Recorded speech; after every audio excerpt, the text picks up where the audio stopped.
Hey, it's Susan Ortolano here, relationship and marriage coach. It is Thursday, April 27th, and as you might be able to hear, my voice is not great again, and I've been coughing, all kinds of crazy stuff. Yeah, I had COVID, and it seems to be, it's negative now, but the symptoms have been lingering, but the show must go on, right? So I wanted to do a 3-part series, and with these groups and Facebook Lives, you have to set things up in advance, and I forgot to do that, so I just did it last minute. So I'm going to change some of the descriptions and all that kind of stuff, but I wanted to talk about, first, I'm going to do a message, but today I wanted to spend 3 Thursdays talking about what I call invisible marriage killers. And invisible marriage killers are things that you can't see, you can't really feel, you don't really know they're going on, and they can take down a marriage. So we know the things that are on the surface that present themselves that can really take down a marriage, but what we don't see are the invisible things, obviously, that also can impact a marriage in such a negative way and literally take it out. So before I get into that topic, because I'm sure the information is going to be really powerful, because honestly, it's like you don't want to have a situation where something that you feel like you have no control over, or your marriage dies or is literally dying because of things you can't even feel like you have control over, or you can't see, or you can't know. And this goes for both people. So it's one of those things where if you don't get these things right or balanced, then the marriage can have such a negative energy going on and impact that you might think, oh my gosh, our only choice is divorce, when there are things that can be changed here. So, and we're not talking about the, bad communication. We're not just talking about the things that you can see on the surface. We're talking about things that you don't necessarily even know are happening. And I actually usually I do like to pull a card for a card message. I actually have call it a deck, even though I haven't made them into cards yet, but it's like everything's written out. So what I do is I take all the pages of the cards, it's like from 1 to 64, and I just close my eyes and I pick a number, and that is our message for today. So, and I don't have these memorized, so I don't know which is which. I don't have them preset or whatever, but I'm going to close my eyes. I'm going to put my finger over whatever, and just whatever is there, that is our message for today. So this is very random, and I just picked let go of people pleasing. That is card number 32 in my soon-to-be deck. And, letting go of people pleasing is it's a really hard thing because sometimes it can be so subtle, and you just think you're being very giving and very loving, with your partner, and suddenly you realize that you're not really standing up for yourself. You're just doing something to please your spouse.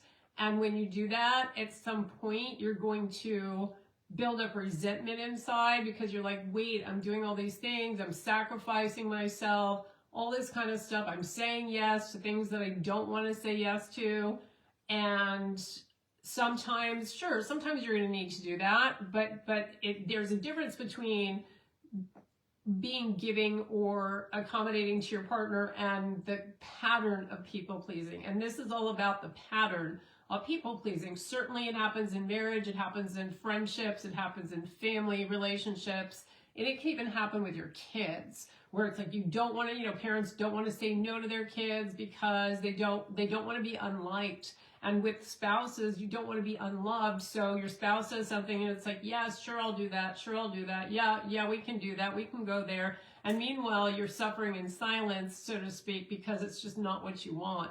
But you just said yes, or you agreed to something because you wanted to please your partner. And there's no benefit coming to you, and there's a real subtle difference between being a giving partner, being a giving spouse, and people pleasing. And so we're talking about when it's beyond being a really good spouse and you're just doing it, consistently and constantly, and you're overstepping boundaries that you have set, but you're crossing them yourself, or somebody crosses your boundaries and you're like, oh, okay, that's fine, sure, we can do that.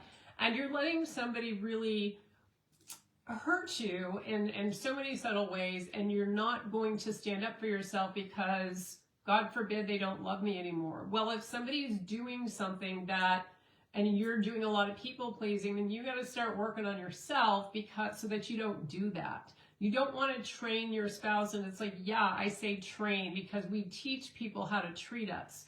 And a lot of this happens in the early days of marriage, but it can happen later on too. Like if things, marriage over a period of time, kind of goes like this, you go through a lot of things.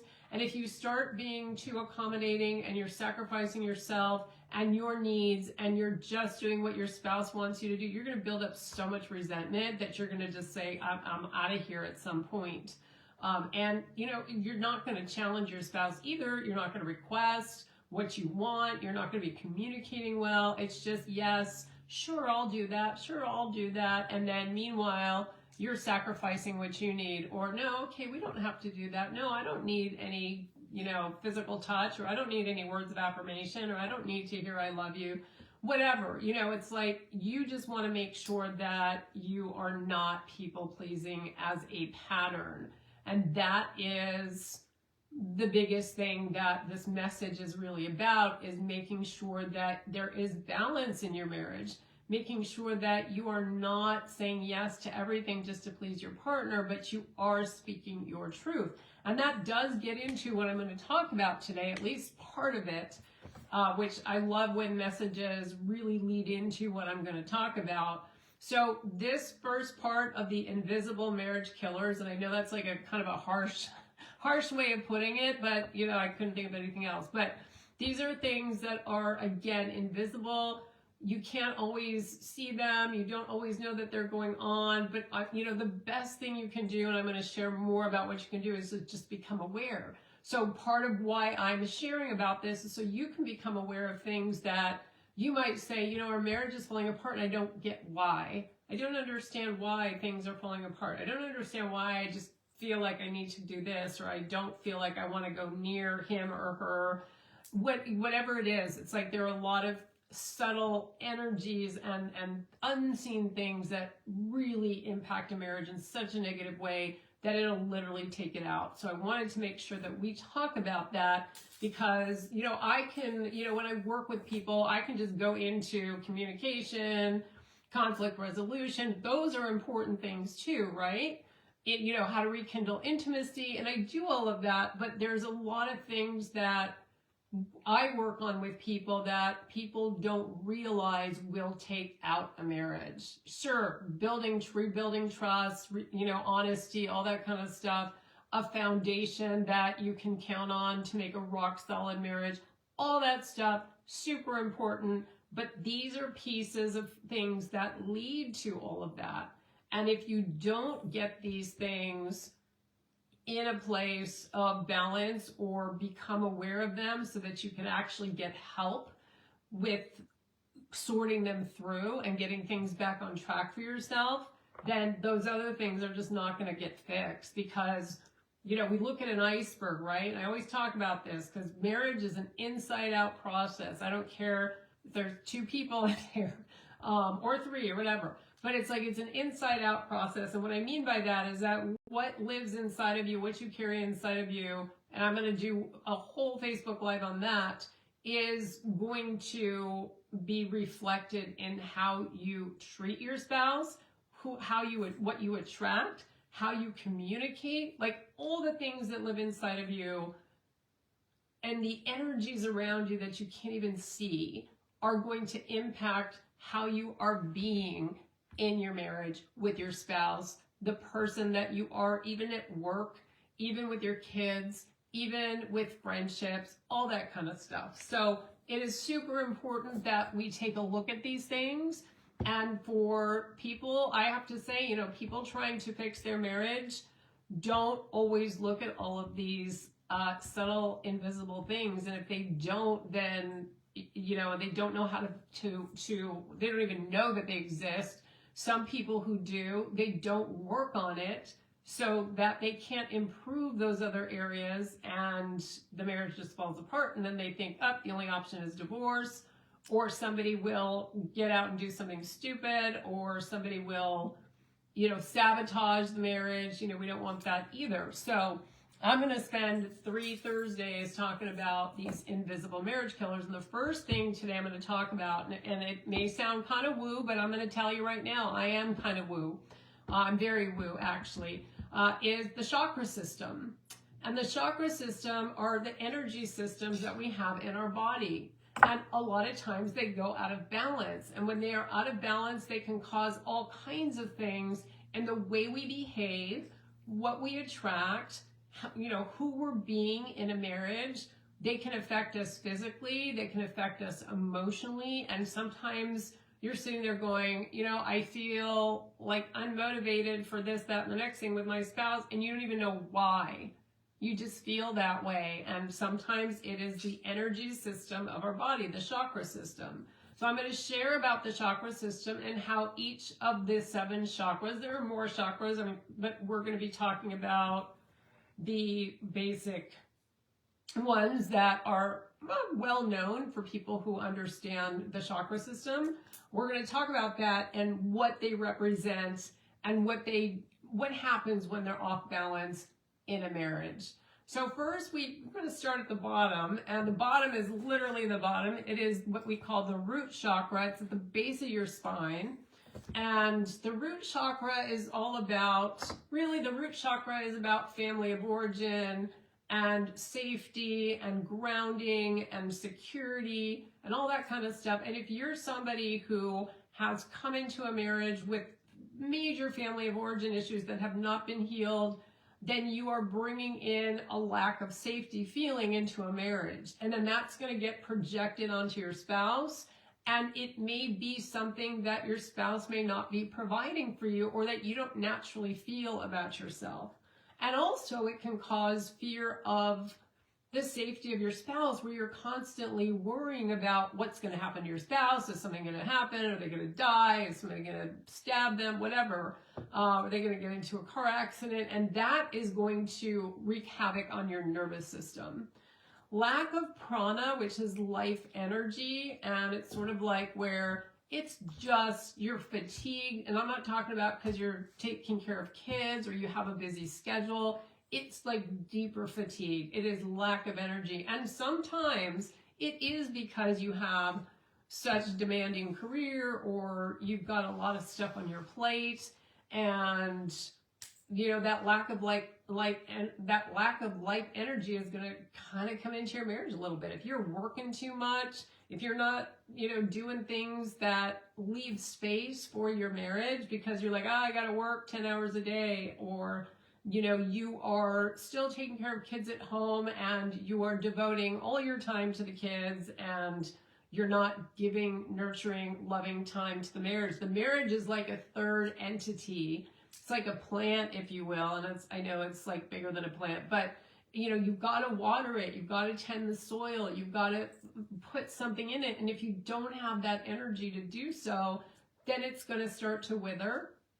And it's sort of like, which comes first? It's sort of like the plant withers and you just kind of go, I don't feel like doing anything. Or are you withered and you don't feel like giving something to that plant, so to speak, to the marriage, and then it starts to wither, and all of it.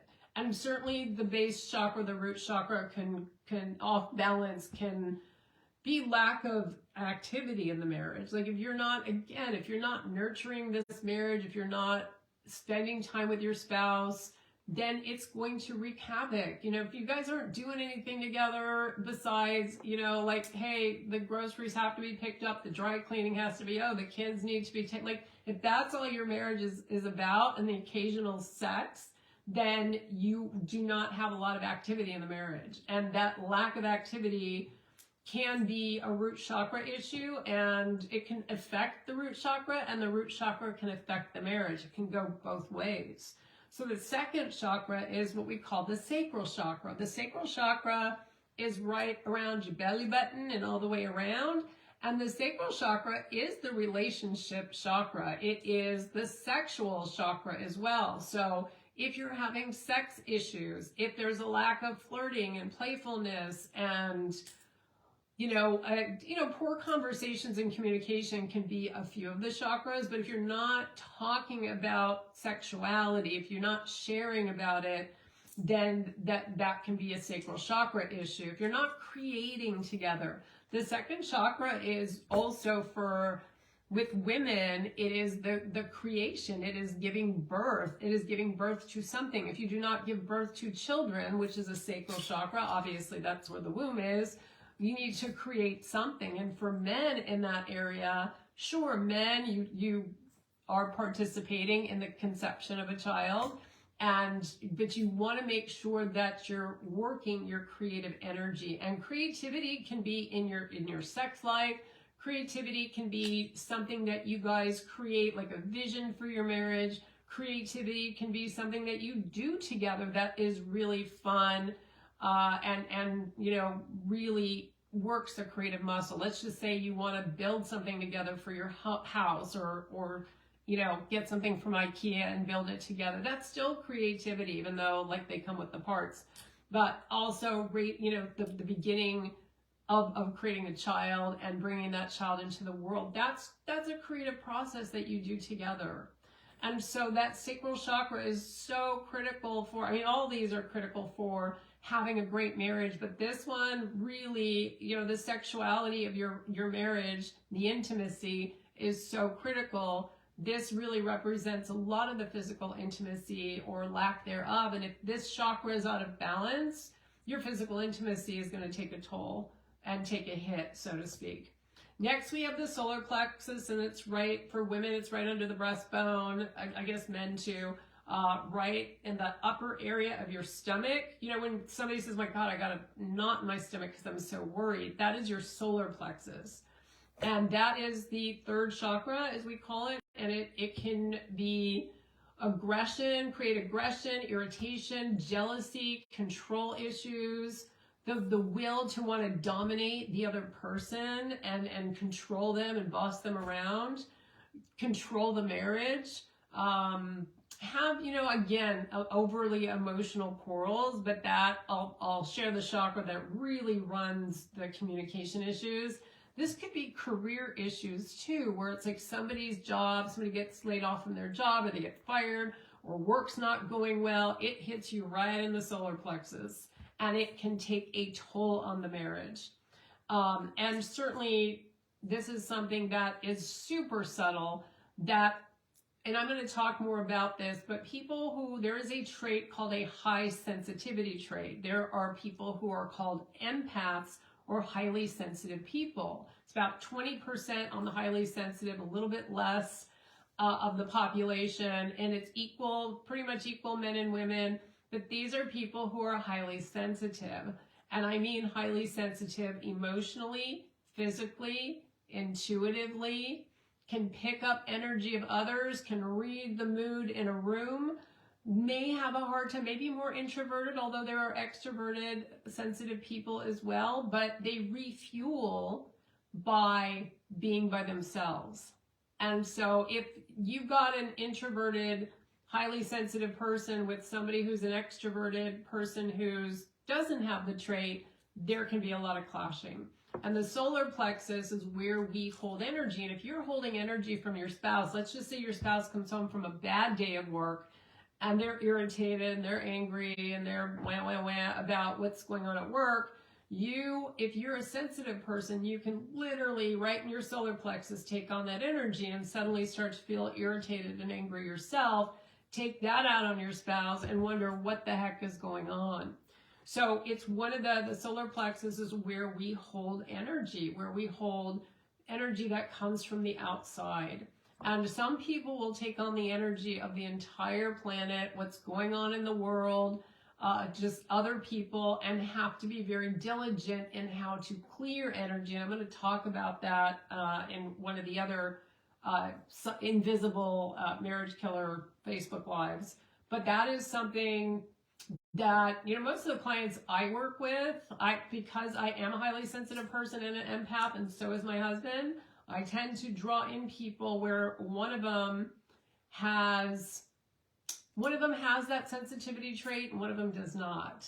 And sometimes both of them do. And that's another thing to work on. But it's like that really involves the solar plexus quite a bit, because again, people are picking up on a lot of energy. So my husband works for hospice, and I've said this before. So he's working with dying people, grieving families all day long. He's really good at moving that energy out.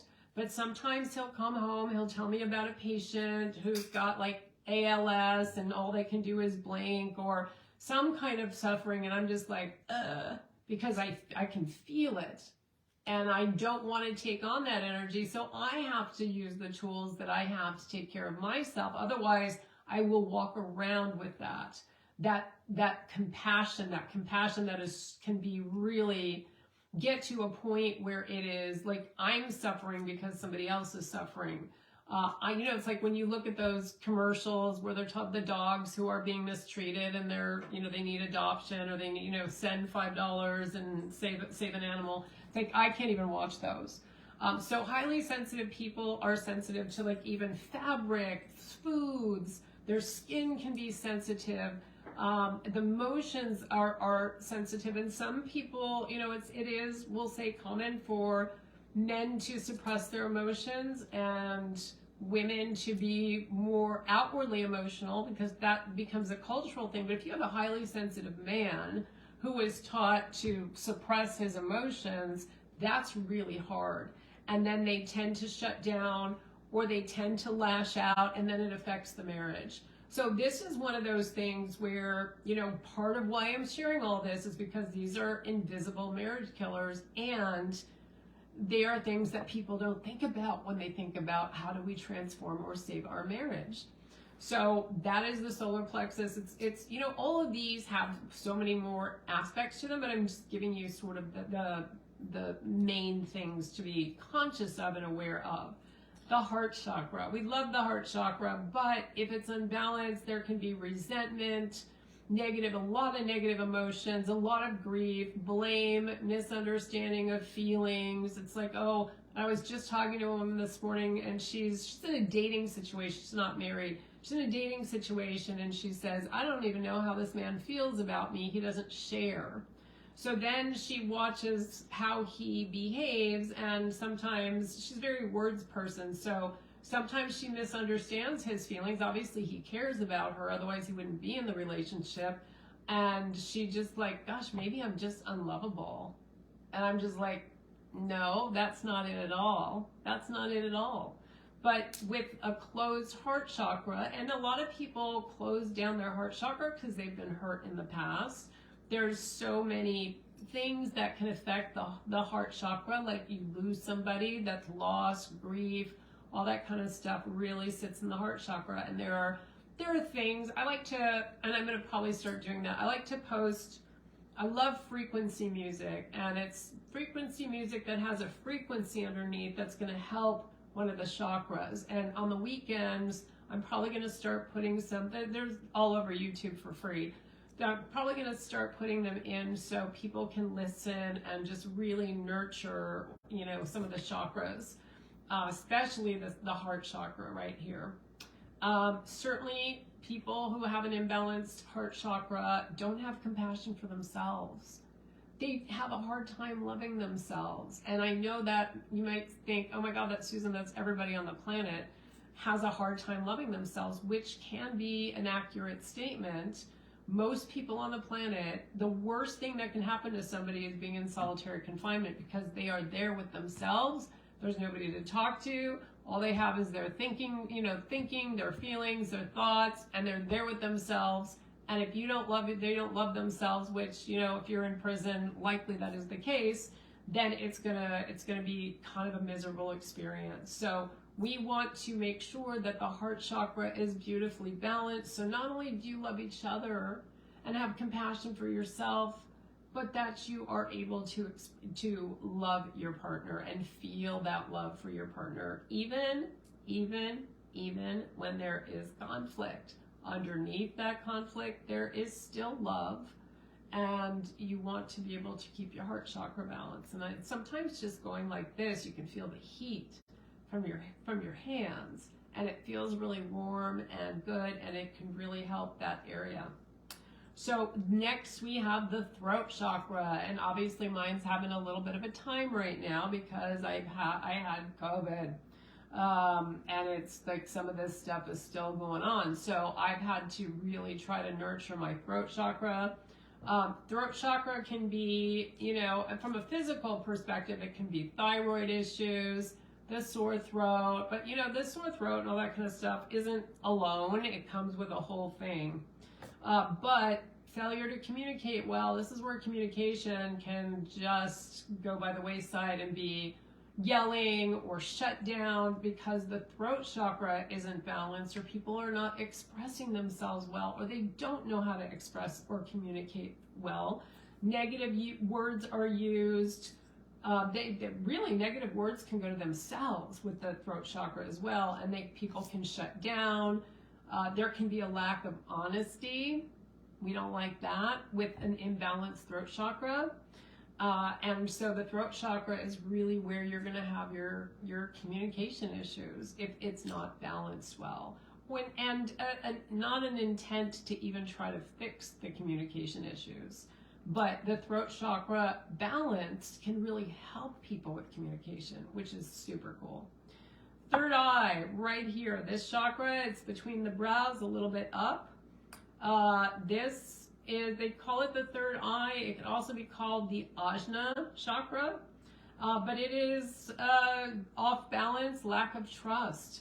People who feel like they can't trust a man or a woman, so they start snooping through their things and double checking their actions to make sure they're telling the truth, because this is a whole trust situation.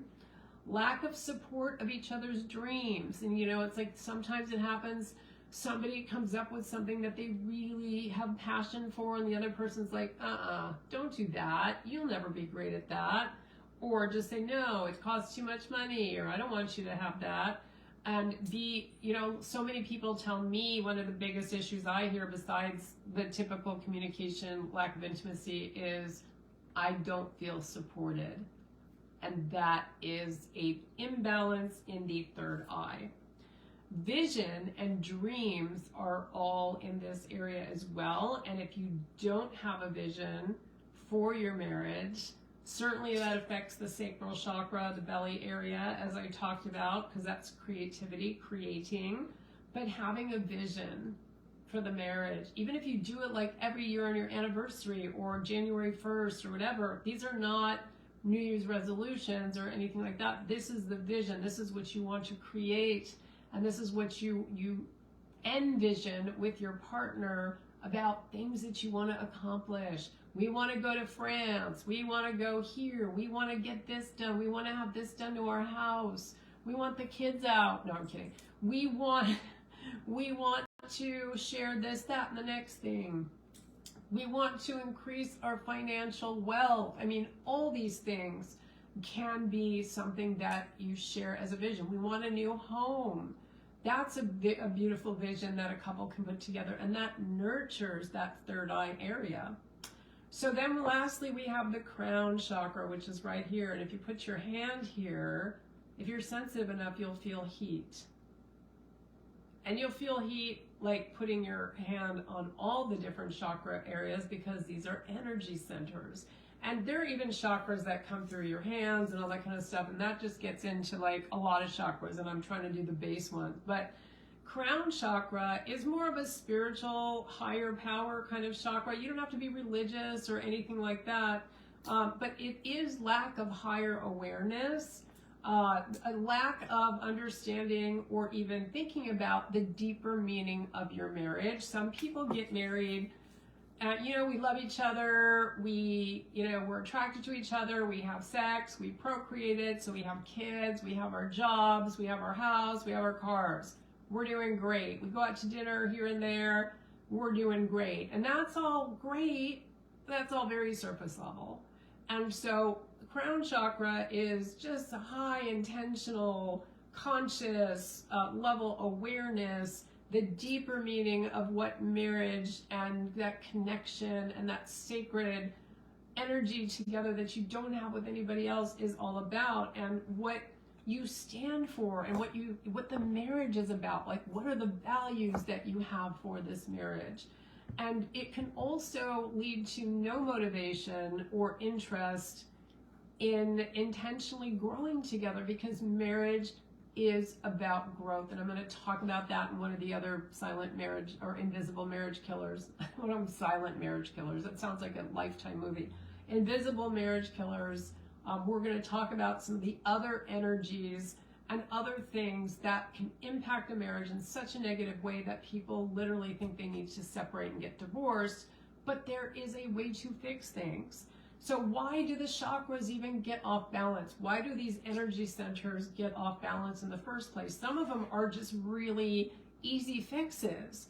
Too much stress. You know, we want to have a little bit of stress in our lives because we don't want to be like, you know, dead or whatever in stuff. We want to have good stress, but a lot of people will take on too much stress and then it starts imbalance, you know, the imbalances just start going off. A lot of people are into negative thinking. They're always looking at what's wrong rather than what's possible. And I'm going to do a whole thing on that. Lack of physical movement, exercise, lack of sleep, like an unhealthy diet, those things can throw your chakras right off. Lack of self-care. And if, you know, one of the things that I was programmed with, this must have been middle school, where the counselor said, oh, you got to bite off more than you can chew. And that sounded great when I was 12, but really what it was saying is like, fill your plate so much that you just don't have any space. You don't have any time. And nobody wants to fill their plate so much that there's no time for care. You want to be able to take care of them yourself. And when I talk about empaths and highly sensitive people, those are people who refuel by themselves. And refueling does not happen being in the presence of other people, or often even being in the presence of your partner. These are folks who really need alone time, and it's not personal. It is just, this is how I fill up the tank. There is no other way I can fill up the tank besides going off by myself for a little bit, taking some alone time, and then I'm refueled, and then I can interact in the marriage again. And when there's that understanding, then it helps with the self-care for empaths and highly sensitive people. Now, there are other people who need alone time too, but there are people who can just be around people and still get their tank refueled. And then we get into introversion and extroversion, all that kind of stuff. But I'm going to do a whole live on that. But that can lead to an imbalance of the chakras. Apathy. If you're in apathy, you're in trouble. I mean, you're in real trouble. Apathy is like, I don't feel like it. I don't want to be here anymore. I'm just like, I don't care anymore. Apathy is literally below depression. And apathy is, again, it is the worst place to be. You may have a moment of it, but if you're living in apathy, you are in big trouble as a human being. Never mind your marriage, you are in trouble as a human being, and that's when you really need to get help for yourself. But if you're in apathy about your marriage, that's going to your chakras are going to go, you know, imbalance, and it's going to be very damaging to the marriage. Nobody wants to be with a partner who's apathetic about them.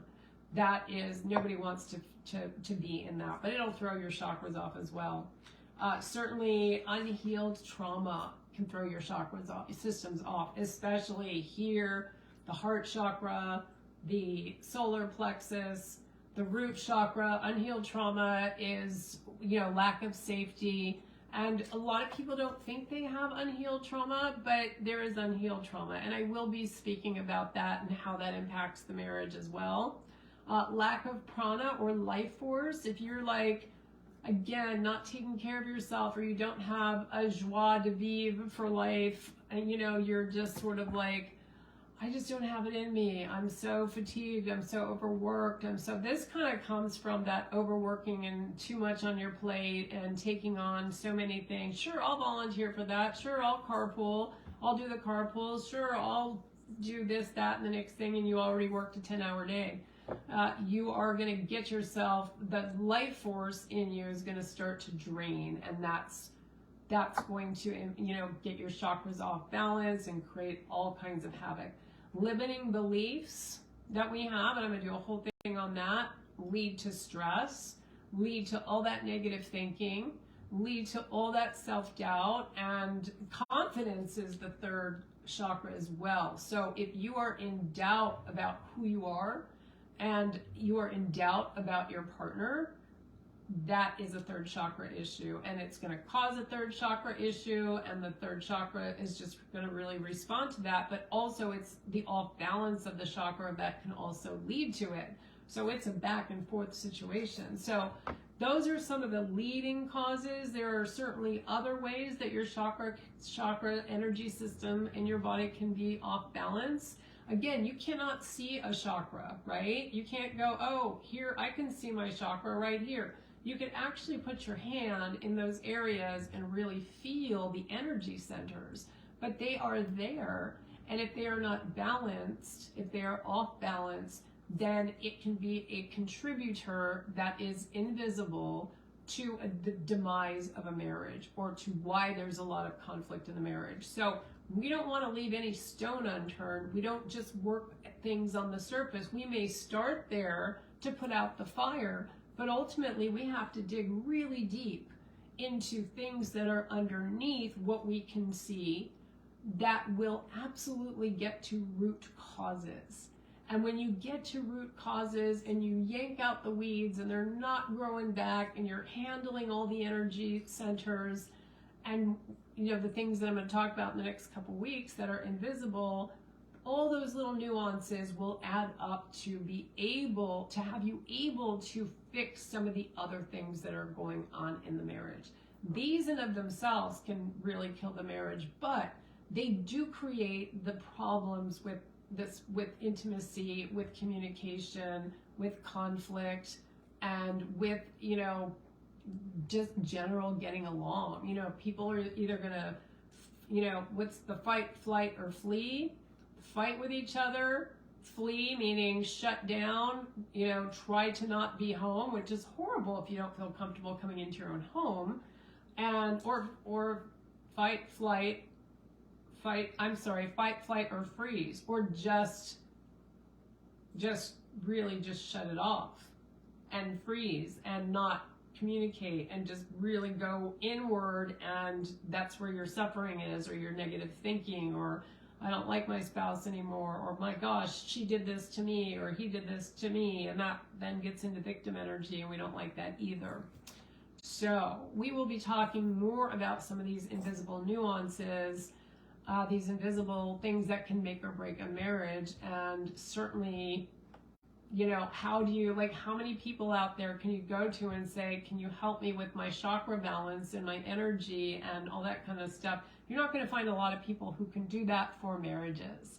But getting an expert who can not only work with all the things on the surface, like the communication, intimacy, conflict resolution, trust, all that kind of stuff, but to get down into the subtle energies that I just talked about, to get into the deep areas where all of this really lives, that's what you need to find in order and work on in order to have your marriage be something that's really extraordinary. And literally, it can stop a marriage from going into the separation or divorce. So that is my message today. That is part 1 of invisible marriage killers. And I don't even like to use the word killers, but for lack of a better word, it's part of what happens. So for those of you who are wondering, gosh, what is all this invisible stuff? Now I need to know this. Come back next Thursday, or I keep these in the featured area so you can come back and watch the videos. And so the next couple weeks, we're going to be talking about all these things that are underneath the underneath. Like if you saw the movie Titanic, you know that you've got the tip of the iceberg, and that is your communication, intimacy, trust, conflict resolution, all that kind of stuff. But underneath is what's creating it. So we're here to talk about all the underneath stuff in the next couple weeks. So I hope for anybody who's listening, and I know Catherine was here, I hope this was helpful.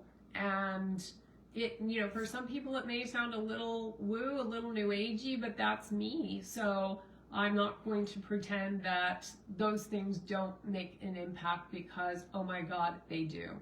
So that is it for me today. I hope you have a beautiful weekend. We are in what we call in astrology, which I'm also very into, Mercury retrograde. And some of you, if you're not into all that stuff, you may have heard the term. It's when planet Mercury starts retrograde, is backwards, and part of what you might be seeing, which started last week and goes till May 14th, it happens a few times a year. You may see some technology issues happening. Oh my God, I can't get on to the Zoom call I was supposed to be on, or my computer's going nuts, or we're naturally fighting. You and your partner are naturally just fighting a little bit more, and you're like, what is going on?